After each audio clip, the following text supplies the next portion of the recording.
Hello, everyone. Hello to my Facebook people, and hello to my new YouTube channel. For those of you who are watching me on Facebook, please go like and subscribe to my YouTube channel, Dethea the Beloved.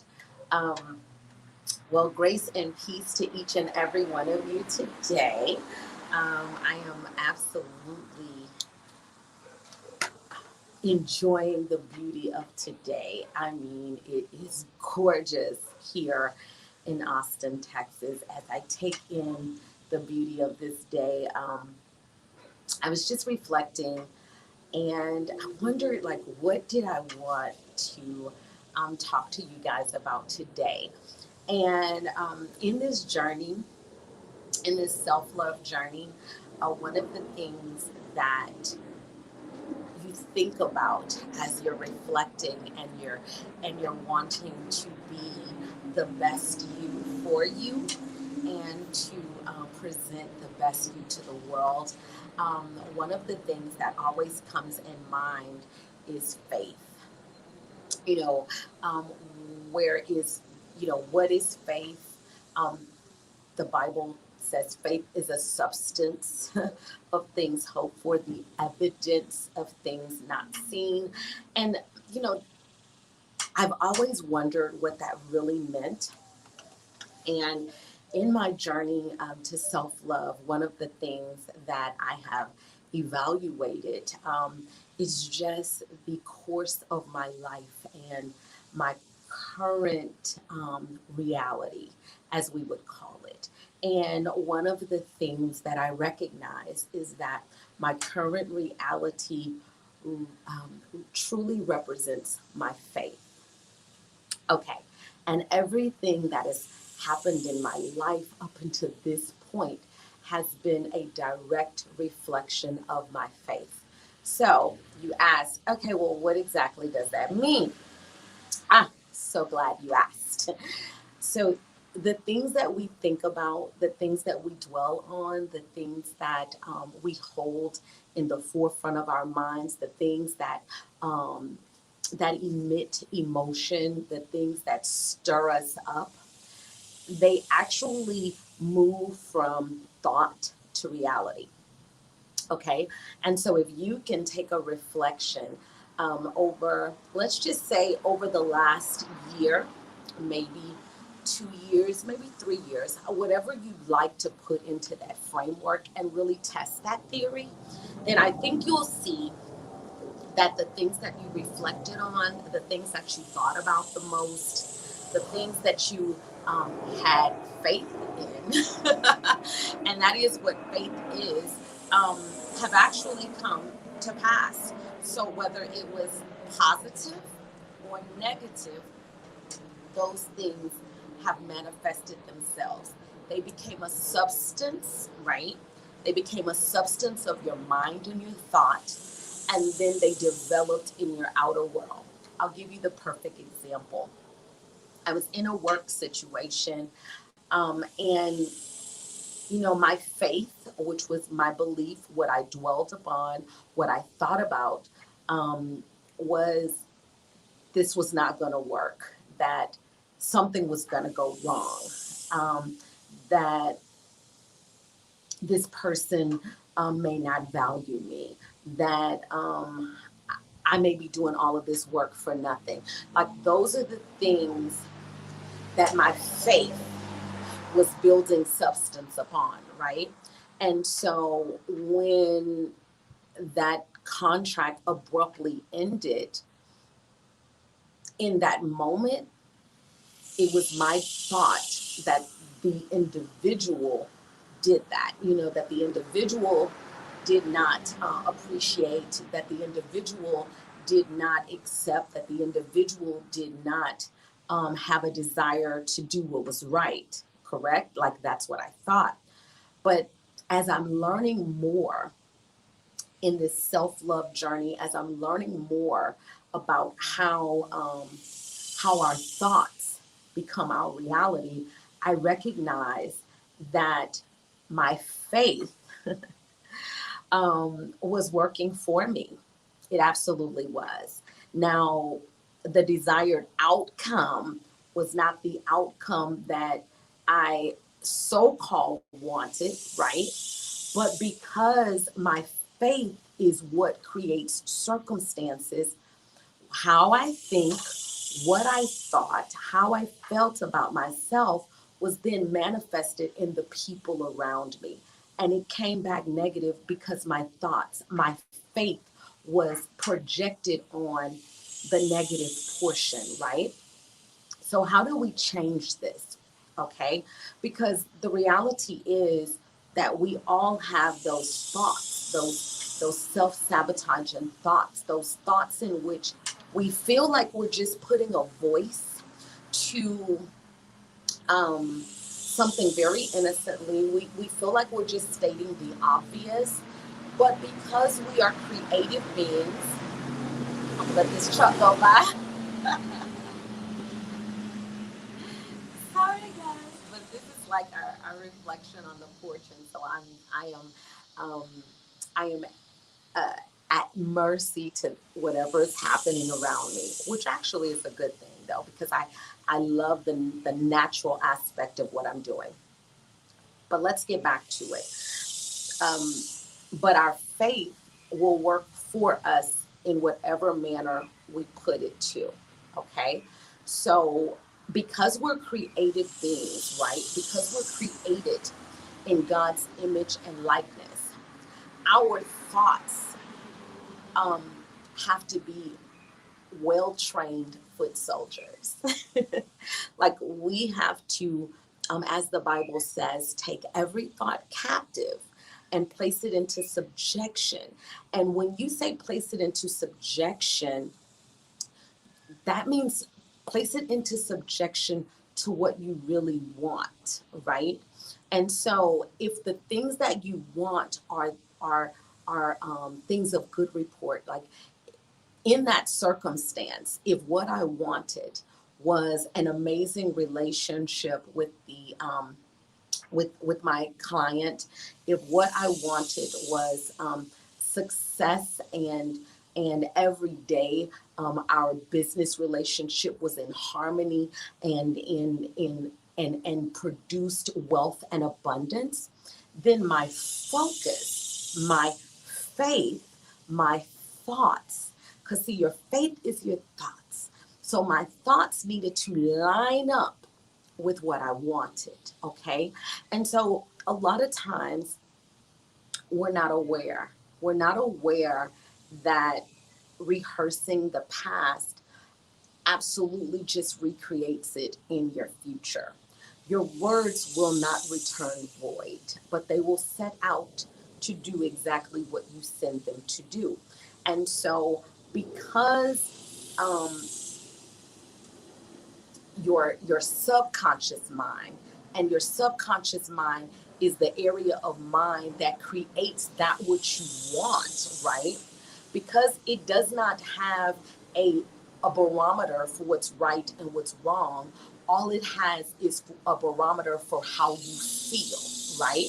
And so if you express emotions and you send your emotions and your energy down a path that you don't want, your subconscious mind does not have the thought process, oh wait a minute, this is not right. No, no, no, no, no, no.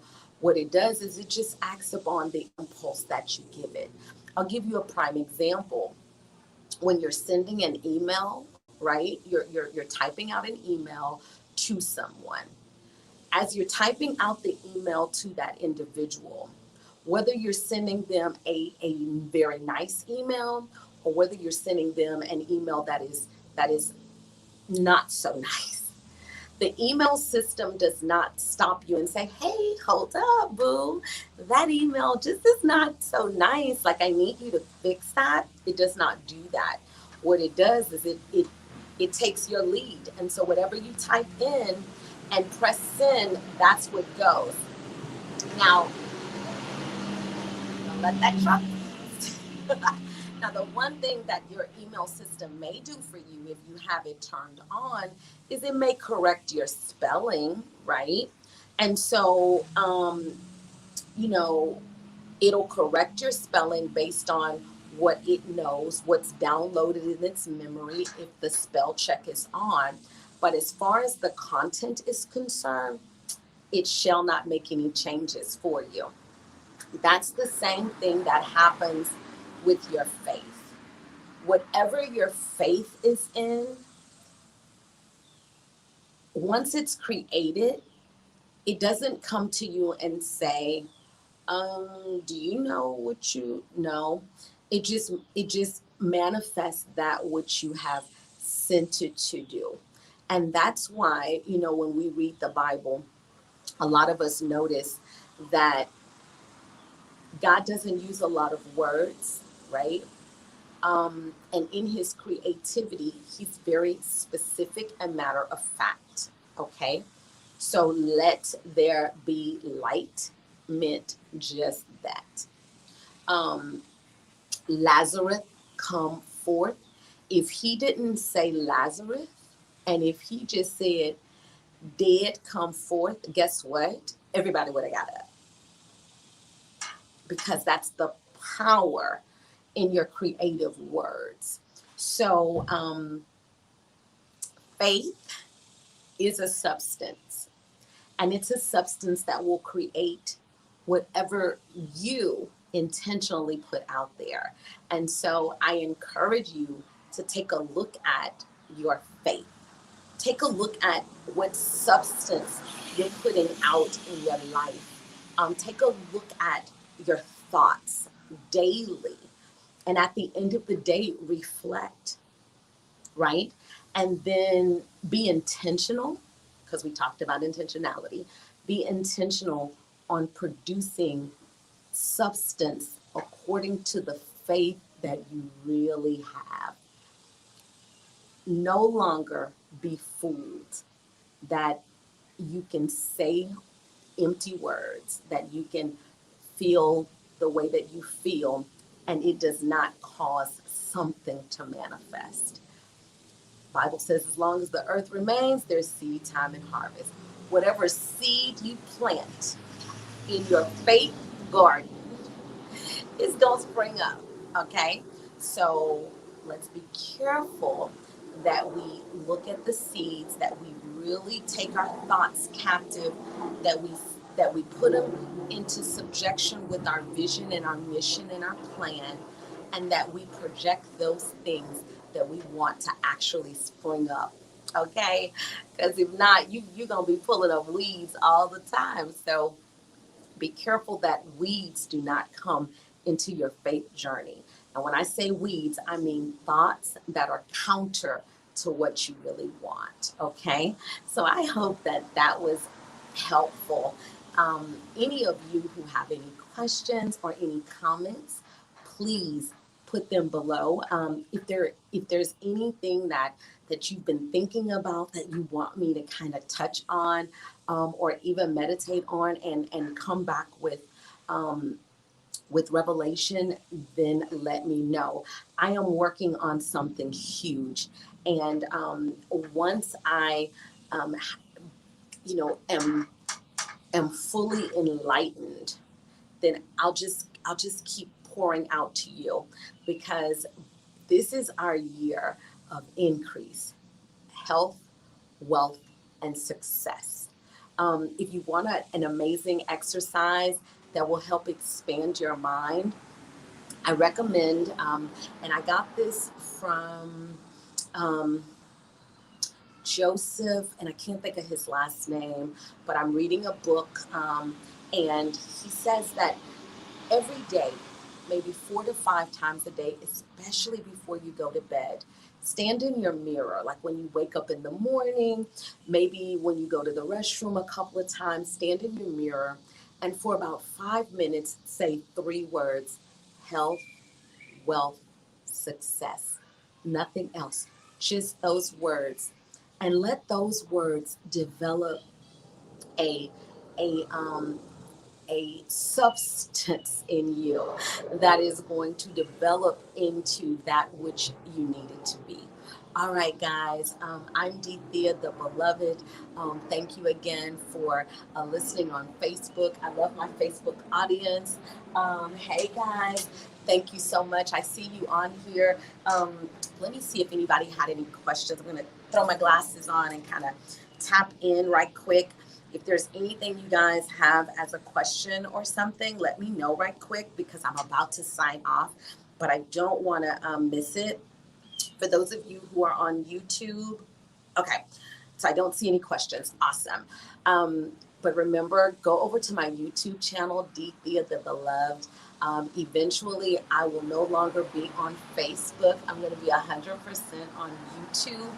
Um, and I may just kind of drop the video on Facebook, but I will probably just go over there. I don't know. I may have both. Who knows?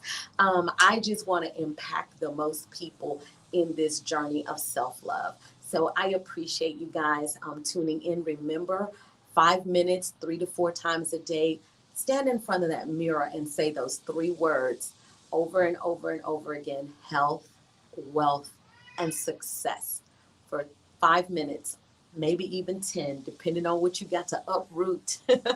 That's that process. All right, guys, I love you to life. Remember on YouTube, hit subscribe, hit that bell so that when I come on live, it'll remind you. Share the content. Give me any feedback that you think I need to have. I love you guys to life. And until tomorrow, peace, and we are out. Oh, do y'all like my eyes? I thought since I don't have my eyelashes done, I could just wear them like this. All right, guys. Love you. Peace, and I'm out.